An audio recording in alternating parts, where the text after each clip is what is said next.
할렐루야. 오늘도 귀한 찬양으로 하나님께 영광 돌리신 우리 시온 찬양대와 오케스트라 여러분들께 감사를 드립니다. 여러분들의 찬양은 언제나 하늘 보좌에 상달되어질 뿐만 아니라 하나님께서 기뻐 받으시는 줄 믿습니다.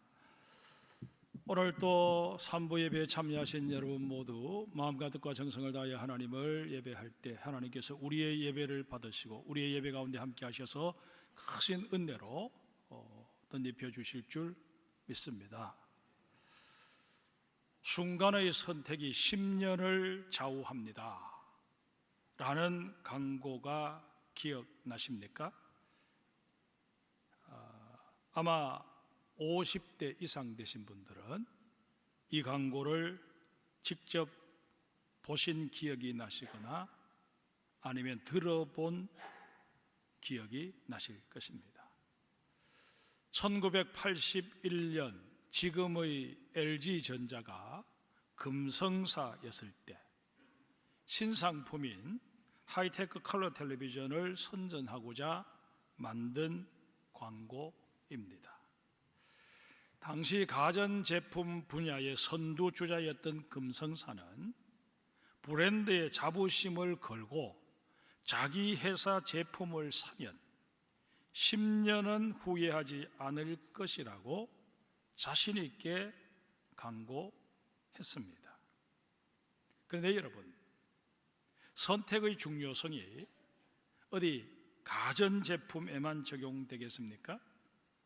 사실 우리의 인생 자체가 선택의 연속이다.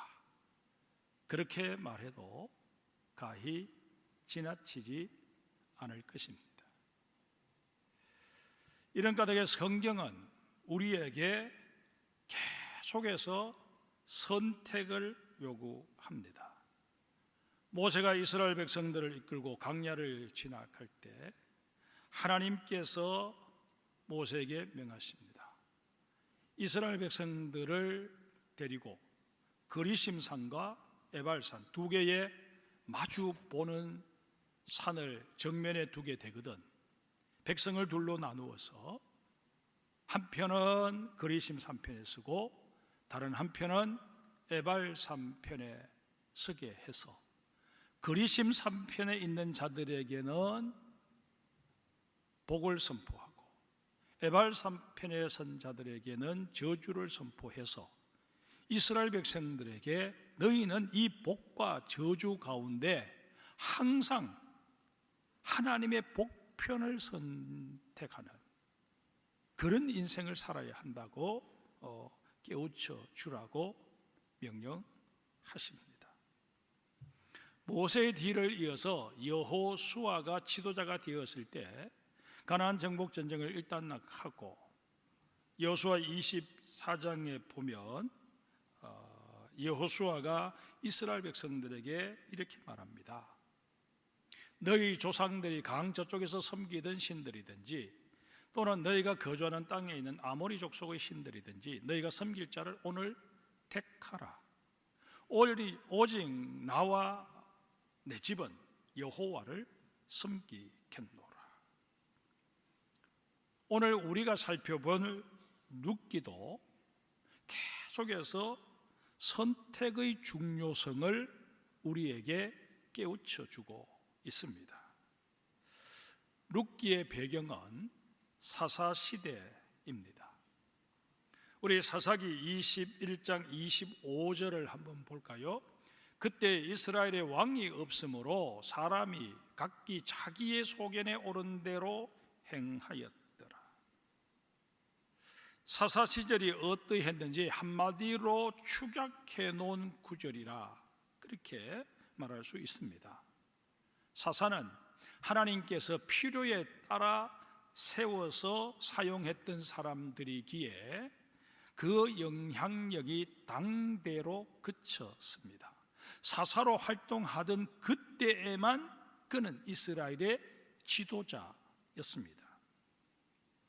아무리 막강한 영향력을 행사했던 사사라 할지라도 자신의 그 권력을, 영향력을 자녀에게 이양하거나 세습해 줄 수 없었습니다.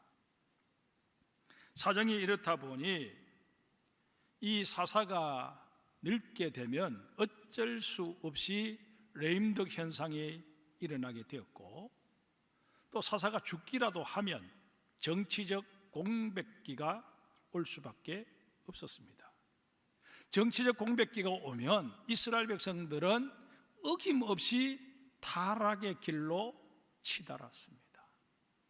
그래서 사사기를 읽어보면 이스라엘 백성들이 하나님을 떠나고 죄를 짓고 우상을 섬기는 그런 타락의 과정을 밟게 되고, 그래서 하나님의 징계를 받고 도저히 그 징계를 견디지 못하고 하나님 앞에 다시 회개하고 돌아오면 하나님께서 구원하여 주시는 이런 일들이 계속 반복되는 것을 확인할 수 있습니다. 사사시대 350년 동안 계속해서 이런 패턴이 이어진 것입니다.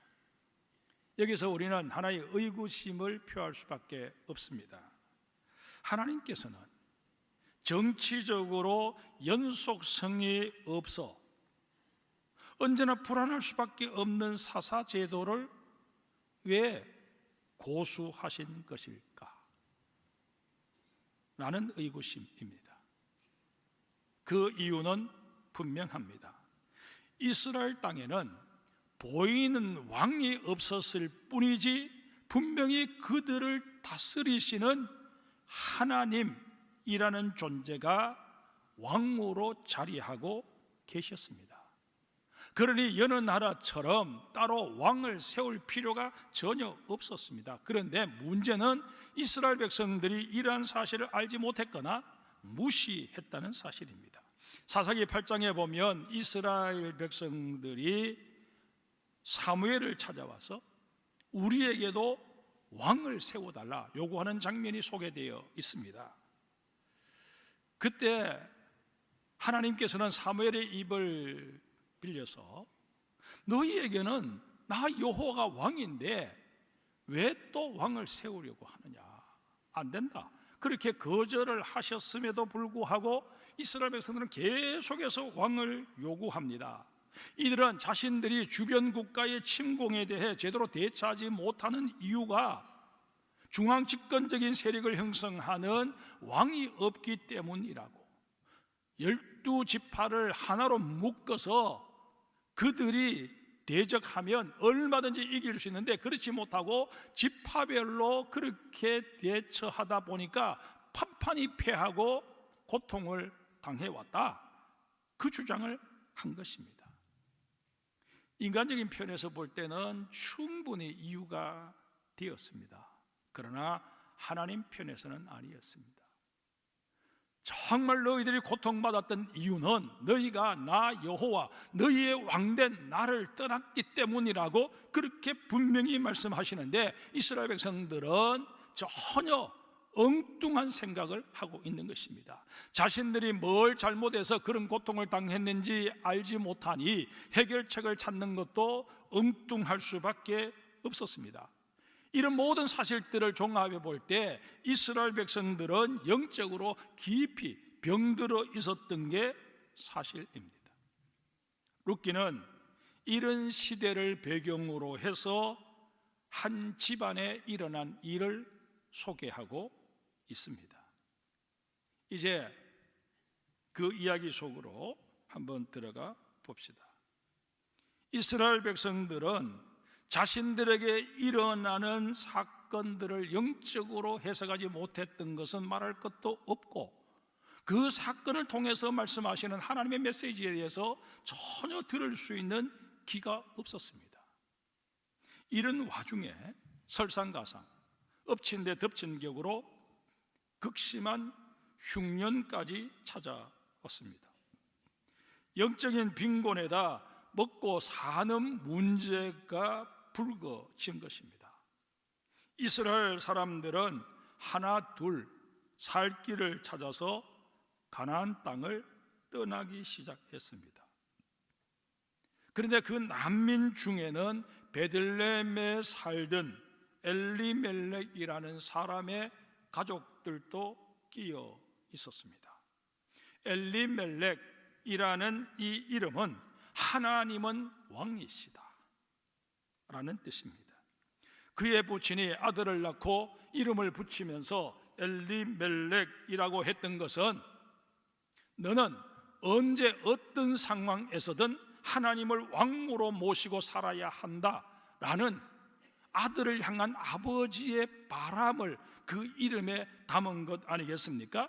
그러나 이 엘리멜렉은 자기의 이름이 그러하다 하는 사실은 깡그리 잊어버린 채 이름은 이름이고 나는 내 살 길을 찾아야 되겠다라고선 모압 땅으로 내려간 것입니다.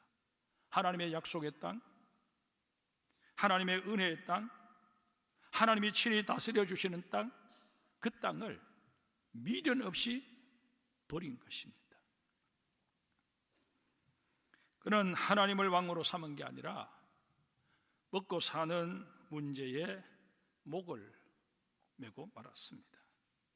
물론 모압 사람들이 아브라함의 조카 롯의 후예다라는 점을 놓고 본다면 크게 보았을 때 그들도 이스라엘과 동족임에 틀림이 없습니다.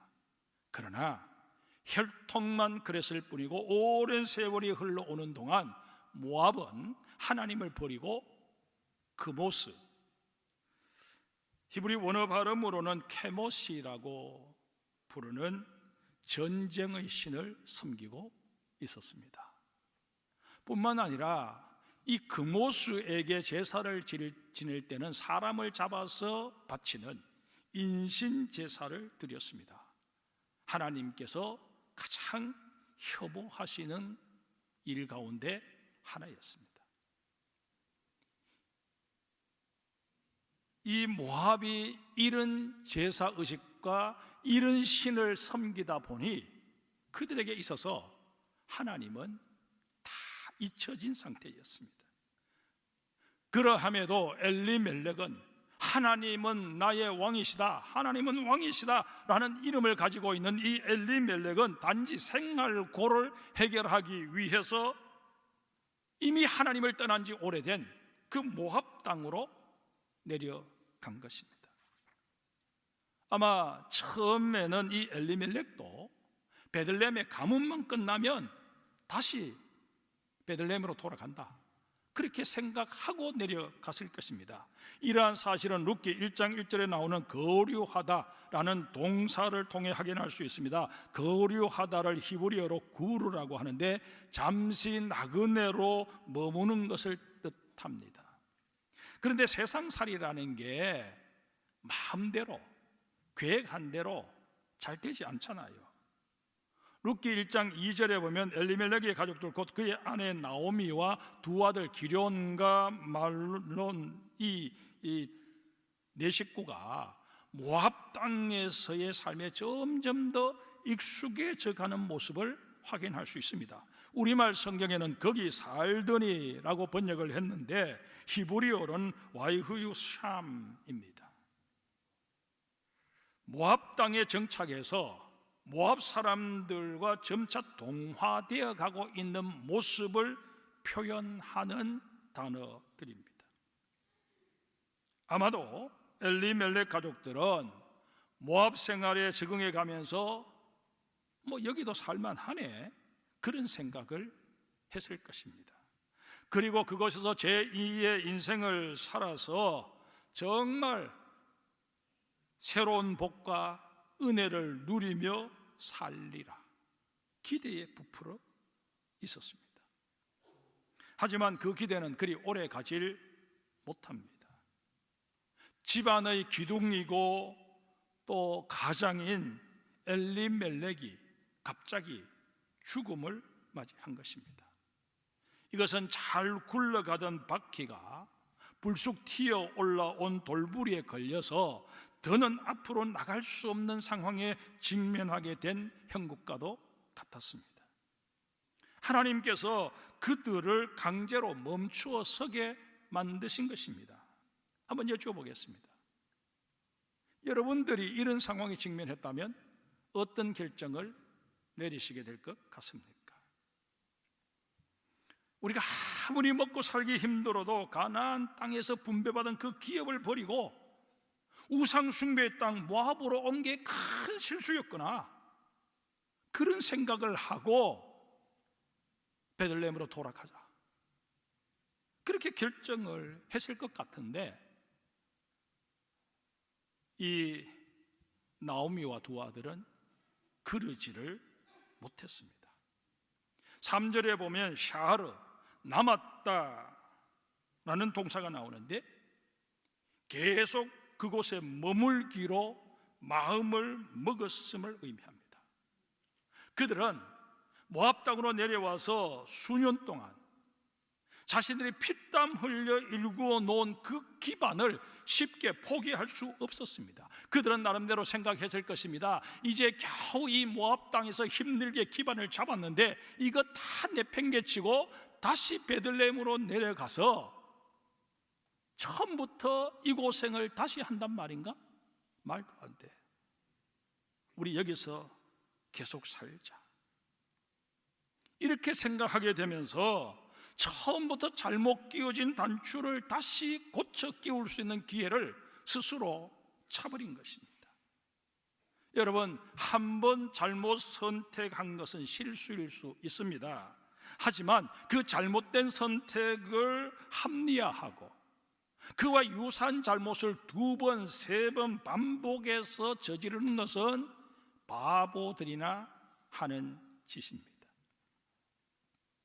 나오미는 남편 엘리멜렉이 고향인 베들레헴을 떠나려고 했을 때 당신 무슨 생각을 하는 거야? 하나님께서 주신 기업이 이 베들레헴에 있는데 이 기업을 지키지 않고 어디로 가려고 하느냐? 바가지를 긁어서라도 말렸어야 했습니다.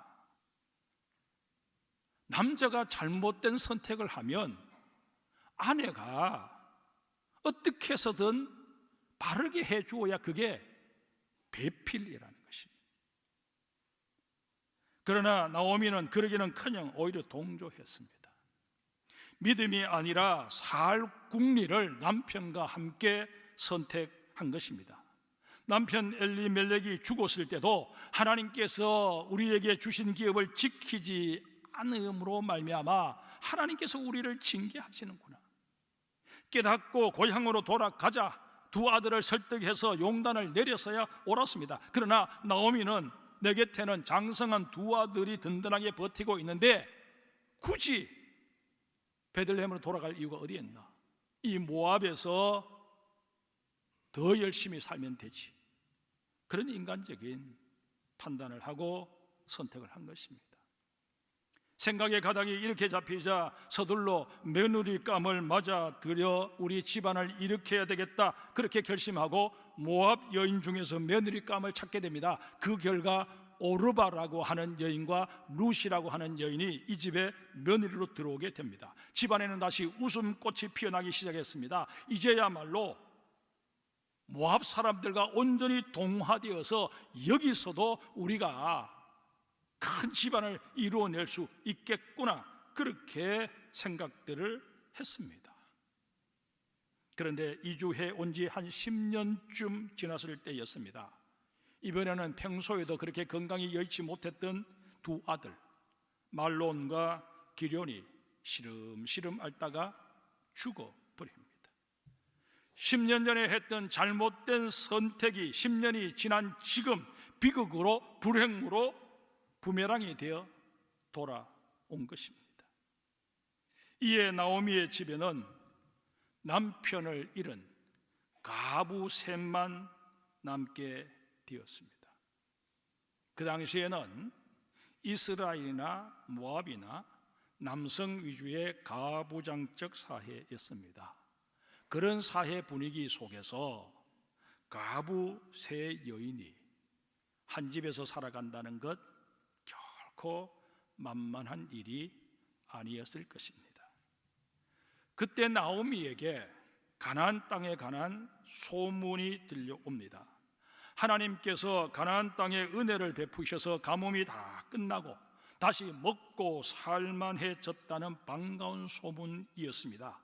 나오미는 그 소문을 듣는 즉시 서둘러 베들레헴으로 돌아갈 채비를 합니다. 나오미가 이런 선택을 했다기보다는 하나님께서 어떻게 해서든 나오미를 다시금 고향으로 돌려보내기 위해서 그를 궁지로 몰아넣어 가시면서까지 그가 돌아갈 수밖에 없도록 만드셨다. 그렇게 우리는 해석해야 할 것입니다. 나오미가 돌아가기 위해서 서둘러 채비를 하면서 가만히 생각해 봅니다. 나야 가면 일가 친족도 있으니까 이 늙은 몸 남은 생에 그분들의 도움을 받으면서 근근히 입에 풀칠은 하고 살겠지. 그런데 나의 젊은 저 두 자부, 두 며느리, 저들은 이스라엘 땅에 가는 순간 이방 여인이 될 터인데 이스라엘 사람들이 이방 여인을 어떻게 대하는지 내가 익히 알고 있는데 저 아이들을 데리고 가서 무슨 고생을 시키려고 이러는가. 그러면서 그 두 며느리를 불러서 너희들은 친정으로 돌아가라. 너희의 고향이 여기가 아니냐. 낯선 곳으로 굳이 나를 불쌍히 여기서 갈 필요 없다. 나는 거기 가도 얼마든지 살아갈 대책이 있다. 그렇게 타이릅니다. 어머니의 진심을 읽은 며느리 가운데 한 사람인 오르바는 어머니에게 큰절을 하고 친정으로 돌아갑니다. 그런데 어찌된 영문인지 룻은 막무가내로 어머니를 따라 가나안 땅으로 가겠다고 고집을 피웁니다. 그런데 보세요, 이게 어찌 되었든 간에 이 두 며느리가 선택한 결과로 인해서 오르바는 이 시점 이후 성경에서 그 이름을 찾아볼 수 없습니다. 하지만 룻은 다윗의 증조모로 예수님의 족보에까지 그 이름이 오르게 됩니다. 그러면 룻의 선택이 어떤 결과를 낳게 되었는지 좀 더 자세하게 살펴봅시다. 본문 16절, 17절 중요한 구절 이어서 우리 같이 읽겠습니다. 룻이 이르되 내게 어머니를 떠나며 어머니를 따르지 말고 돌아가라. 강건하지 마옵소서. 어머니께서 가시는 곳에 나도 가고 어머니께서 머무시는 곳에서 나도 머물겠나이다. 어머니의 백성이 나의 백성이 되고 어머니의 하나님이 나의 하나님이 되시리니 어머니께서 죽으시는 곳에서 나도 죽어 거기 묻힐 것이라. 만일 내가 죽는 일 외에 어머니를 떠나면 여호와께서 내게 벌을 내리시고 더 내리시기를 원하나이다 하는지라. 여기서는 또 한 번 인생은 선택임을 절감하게 됩니다. 방금 읽은 대로 룻이 사생 결단을 하고 어머니 나오미와 동행하고자 했던 이유가 무엇일까요? 단순히 룻의 마음속에 강하게 자리하고 있는 효심 때문이었다, 이렇게 해석하고 넘길 문제일까요? 아닙니다. 효심이 전부였다면 이 룻기는 그저 한편의 효부 이야기에 지나지 않습니다. 효부 이야기는 전 세계적으로 동서고금을 막론하고 심심찮게 있는 이야기 아닙니까? 제가 다 따져보지는 않아도 우리 장성교회인데에도 훌륭한 자부는 많이 계실 것입니다. 이렇게 볼 때 이 룻기는 그저 룻이라고 하는 한 여인의 효성스러운 행동을 우리에게 전해주기 위해서 쓰여진 책이 아니다 하는 것을 깨닫게 됩니다. 하나님께서는 룻에게 시어머니를 따라가라고 그 마음에 감동을 주셨습니다. 이 나오미가 자부들을 돌려보낼 때 뭐라고 말합니까? 단지 너희 집으로 돌아가라 얘기했습니까? 너의 신에게로 돌아가라, 그렇게 말합니다. 룻은 그 소리를 듣는 순간 정신이 번쩍 들었습니다. 짧은 기간이었지만 내가 하나님을 섬기는 이 유대인 이스라엘 백성들의 집안에 시집 와서 하나님을 섬겼는데, 내가 알게 된 그 하나님이 참 신이신데 그 하나님을 버리고 내가 다시 허황된 신을 섬기는 땅으로 돌아가 안 될 말이다. 그렇게 판단을 했다는 것입니다. 하나님께서는 룻이 시어머니 나오미를 그저 남편 잃고 자식들 잃은 가련한 늙은이로 보게 하신 것이 아니라 그 나오미 배후에 자리하고 있는 은혜의 세계, 믿음의 세계, 언약의 세계를 바라보게 하신 것입니다. 하나님께서는 이 룻을 통해서 하시고자 하시는 놀라운 계획을 가지고 계셨기 때문에 이 룻의 마음을 감동시켜서 어머니를 따라갈 수밖에 없도록 만드셔야 하셨습니다. 이런 하나님의 놀라우신 섭리 가운데 룻의 입에서 이런 말이 터져 나옵니다. 어머니의 하나님이 나의 하나님이십니다. 그리고는 어머니가 무슨 말을 하든 어머니 뒤를 따라갑니다. 고부간의 문제는 주님 오실 날까지 풀리지 않는 숙제 중의 숙제다, 그렇게 말들을 하지 않습니까? 이게 비단 우리나라만의 문제이겠습니까? 아닙니다. 전 세계에 이런 경향은 다 있습니다. 이런 만큼 이스라엘이나 모압도 고부간의 갈등은 있습니다. 이렇게 본다면 나오미나 룻도 고부였기에 그 사이에 갈등이나 불편했던 것은 분명히 있었습니다. 성경에 기록이 없다 뿐이지 왜 가부가 된 두 여인 사이에 그런 갈등이 없었겠습니까? 하지만 룻은 고부간의 갈등 정도는, 시어머니와 인간적으로 불편한 것 그 정도는 나오미를 통해 계승될 하나님의 복이나 은혜에 비하면 정말 하찮은 것이다, 그렇게 여겼다는 것입니다. 여기 믿지 않는 가정에서 태어나 믿지 않는 가정에서 쭉 살아오시다가 믿는 집안으로 시집을 왔는데 믿는 시어머니가 더 나를 힘들게 하는 것 같고, 그래서 어머니의 하나님이라면 나 믿기 싫다, 이런 생각을 혹 한 번이라도 하셨던 분이 계시다면 이 시간 회개하시기를 바랍니다.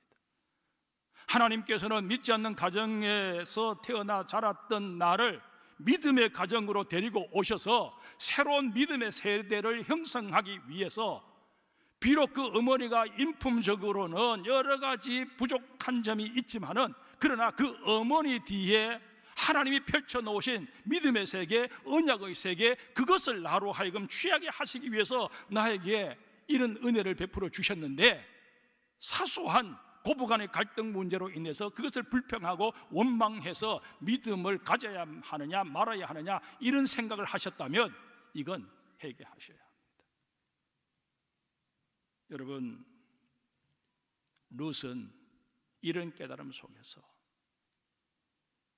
나오미 뒤를 따른 것입니다. 힘들고 아무런 미래가 보장되어 있지 않는 그런 길이었지만 그 길을 따라간 것입니다. 여러분, 무언가를 선택한다는 것, 다른 편을 포기하는 것과 맞물려 있지 않습니까? 룻이 나오미를 따르려면 자기의 고향도 버려야 하고 친척, 부모 다 버려야 합니다. 룻은 자신의 결연한 의지를 표명하고자 어머니 가는 곳이면 나도 갑니다, 어머니 머무는 곳이면 나도 머뭅니다. 어머니가 인격적으로 훌륭한 분이시기 때문에가 아니라 어머니 배후에는 하나님이 계시기 때문에 나는 어머니를 따를 수밖에 없습니다. 어머니가 죽어서 묻히는 그곳에 나도 묻힙니다. 그렇게 선언한 것 아니겠습니까? 사랑하는 성도 여러분, 신앙이라고 하는 것 선택이자 결단입니다. 사도 바울을 보세요. 그리스도를 위해서라면 죽는 것도 내게 유익하다, 그렇게 고백하며 주님 뒤를 따르지 않습니까? 종교개혁자 마르틴 루터는 친척과 재물과 명예와 생명을 다 빼앗긴데도 진리는 살아서 그 나라 영원하리라 찬송하며 목숨을 내어놓고 종교개혁에 박차를 가지 않습니까? 한국교회사에 빛나는 주기철 목사님, 일사각오로 주님 뒤를 따르다가 순교하십니다. 분명히 말씀드리지만 우유부단해서는 신앙의 길을 걸을 수 없습니다. 때로는 모질다 싶을 정도로, 다른 사람들의 눈에는 참 무섭다 그렇게 여겨질 정도로 맺고 끊는 것이 분명해야 할 때가 없지 않아 있습니다. 여러분, 우리 그리스도인들은 주를 위해 죽기를 각오해야 된다 그렇게 늘 말을 합니다. 그런데 이 죽는 문제가 정말 보통 마음으로 가능한 일일까요? 순교가 그저 나들이 가듯이 할 수 있는 일일까요? 아니잖아요. 사생결단을 해야만, 정말 인간적으로 말하면 독한 마음을 먹어야 가능한 일입니다. 이게 신앙의 길입니다. 하나님께서 인정하시는 크리스찬, 주님도 좋고 세상도 좋다 말해서는 아니 됩니다. 진정한 성도는 이래도 좋고 저래도 좋다라는 식으로 인생을 꾸려가서는 아니 됩니다. 누가복음 16장 13절에 예수님 명확하게 선을 그으십니다. 집 하인이 두 주인을 섬길 수 없나니 혹 이를 미워하고 저를 사랑하거나 혹 이를 중히 여기고 저를 경히 여길 것임이니라. 너희는 하나님과 재물을 겸하여 섬길 수 없느니라. 저게 재물이라고 되어 있지만 저것을 다른 말로 바꾸면 세상이라고 할 수 있습니다. 우리는 세상도 사랑하고 세상에 취해서 이짓저짓 다 하고 그렇게 살고 주일 되면 주의 전에 올라와서 하나님을 거룩한 척 그렇게 노래하는 그런 인생이 되어서는 아니 된다는 것입니다. 세상적인 관점에서는 양다리 걸치기가 한쪽 다리는 세상에 걸쳐놓고 한쪽 다리는 또 교회에 걸쳐놓고 그렇게 살아가는 것이 저세술처럼 보일지 모르지만 하나님 편에서는 아닙니다. 하나님께서는 너희는 오늘날 섬길 자를 택하라 말씀하십니다.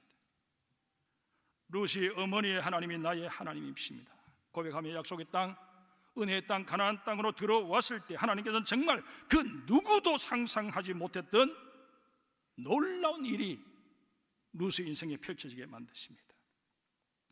모압 출신인 룻에게 베들레헴은 낯선 땅이었습니다. 언어도 풍습도 문화도 생김새도 신앙도 전혀 달랐습니다. 말이 잘 통하지 않으니 친구를 딱히 사귈 수도 없었습니다. 룻도 사람인데 가나안에 온 것을 왜 후회하지 않았겠습니까? 그러나 룻은 후회하며 자기 신세 한탄하며 주저앉아 버리지 않았습니다. 룻기 2장 2절에 보면 룻은 이삭을 주우러 나가겠다고 시어머니 나오미에게 허락을 구합니다. 딱히 아는 사람이 없기에 도와줄 사람도 없습니다. 어디로 가야 하는지 방향을 가르쳐 줄 사람도 없습니다. 어디 가면 인심이 후하니 그 밭으로 가자 그렇게 말해줄 사람도 없습니다. 낯선 곳에 갔다가 이방 여인이라고 어떤 구박을 당할지 전혀 예측이 불가피합니다. 모든 게 불안합니다. 그러나 들판 한 곳에 이르러서 수줍게 다가가 말을 겁니다. 떠듬떠듬 겨우 시어머니에게 배운 말로 그렇게 말을 걸었겠죠. 이삭을 좀 주겠다고 허락은 했는데 막상 들어가 보니 떨어진 이삭이 별로 없습니다. 다른 밭에서도 형편은 비슷했습니다. 흉년 뒤라 아마 추수하는 사람들이 떨어진 이삭 하나까지 싹 다 거두어 가버린 탓이었을 것입니다. 그렇게 여러 개의 밭을 지나서 이르게 된 곳이 바로 친척 보아스의 밭이었습니다. 하나님께서는 룻과 보아스의 만남을 주선하시고자 일이 그렇게 전개될 수 있도록 섭리하신 것입니다. 룻에게 있어서는 보아스야말로 가뭄의 단비 같은 존재로 등장합니다. 이런 까닭에 성경학자들은 이 보아스는 구약에서 예수 그리스도의 예표다 그렇게 말하기도 합니다. 룻을 위해 예비된 자가 보아스였다면 우리 성도들을 위해서 하나님이 예배해 놓으신 분은 예수 그리스도시라는 것입니다. 보아스는 룻을 위하여 잃었던 토지를 찾아주고 끊어졌던 가문을 다시 살려내기 위해서 온갖 수고를 마다하지 않습니다. 이런 일처리들은 룻을 향한 보아스의 사랑 이전에 그 보아스의 인자한 성품을 드러내고 있다 그렇게 성경학자들은 해석합니다. 예수님께서도 낙원을 잃어버린 우리에게 낙원을 찾아주시고자 십자가를 지십니다. 이것은 우리 인간들을 향하신 예수님의 사랑 이전에 사랑 자체이신 예수님의 성품이 그대로 반영된 것이다, 그렇게 보아야 합니다. 룻은 보아스의 사랑을 받을 만큼 매력적인 여인이었을지도 모릅니다. 그러나 우리는 아닙니다. 우리는 예수님의 사랑을 받기에는 너무나도 부족한 죄인들입니다. 그러함에도 예수님께서는 우리를 위해 모든 것을 다 버리시면서까지 내가 너를 사랑한다 말씀하여 주셨습니다. 우리는 룻기를 통해서 이런 예수님의 사랑을 다시 한번 깨달아 느낄 수 있어야 합니다. 한 번의 선택이 10년을 좌우합니다 라는 텔레비전 광고 문구처럼 예수님을 나의 구세주로 고백한 그 한 번의 선택이 내 인생을 바꾸어 놓았습니다. 그렇게 하나님 앞에 감사하며 찬양하며 늘 우리 입에서 할렐루야가 떠나지 않는 그런 인생이 되어야 할 줄 믿습니다. 말씀을 정리합니다. 엘리멜렉의 가족들이 베들레헴을 떠나 모압으로 내려가면서 시작되고 있는 이 룻기는 이내 울음으로 가득 차게 됩니다. 가장인 엘리멜렉이 죽고 그의 두 아들들까지 죽습니다. 이런 까닭에 룻기 1장의 분위기는 무겁기만 합니다. 정말 인생 실패자들, 낙오자들 이야기만 거기 기록된 것 같은 그런 느낌을 받습니다. 그런데 이렇게 침울하게 시작되었던 룻기가 4장에 이르러서는 전혀 다른 분위기로 바뀌게 됩니다. 엘리멜렉의 친척 보아스가 룻의 시대 곧 엘리멜렉의 집에 기업으로 분배받았던 땅을 찾아줌으로써 분위기가 완전히 역전된 것입니다. 그뿐만이 아닙니다. 보아스가 룻을 아내로 맞이합니다. 가부 룻이 신부가 된 것입니다. 그 당시에 신부들은 검은 옷을 입고 나는 비통한 여인이다, 온몸으로 그것을 표현해야만 했습니다. 이런 처지에 있던 룻이 이제는 그 검은 상복을 벗어 던지고 화사한 예복을 입고 신랑을 맞이합니다. 그리고 앞서 말씀드린 대로 다윗 왕의 증조모로 예수님의 족보에 그 이름을 올리게 됩니다. 사랑하는 성도 여러분, 우리 인생에 예수 그리스도께서 개입해 주셨습니다. 보아스가 룻의 인생을 바꾸어 놓았던 것처럼 예수님께서는 우리 인생에 찾아오셔서 모든 것을 바꾸어 주셨습니다. 죄 대신 화관을 씌워 주셨고 슬픔 대신 희락을 주셨습니다. 근심 대신 찬송을 부르게 하셨습니다. 내 이름 석자가 생명록에 기록되게 하셨습니다. 우리의 신분이 완전히 바뀌게 되었습니다. 예수 그리스도로 말미암아. 그러기에 우리는 나의 기쁨, 나의 소망이 되시며 나의 생명이 되신 주, 밤낮 불러서 찬송을 드려도 늘 아신 마음뿐입니다. 그렇게 고백하며 목소리 높여 주님의 성호를 찬양하며 감사하며 하나님이 내게 무엇을 명하시든 간에 내가 그 사명을 감당하며 내 인생을 살겠습니다 고백하는 여러분과 제가 되어야 할 것입니다.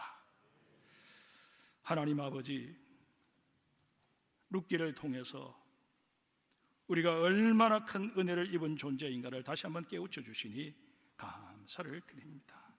하나님은 나의 기쁨이 되시고 소망이 되시고 생명이 되심을 늘 우리의 찬송을 통해서 고백하게 하여 주옵소서. 예수님 한 분만으로 늘 만족합니다. Only Jesus Christ, Only God. 나에게서 주인은 하나님 한 분뿐이십니다. 내가 섬길 대상도 오로지 하나님 한 분뿐이십니다. 그렇게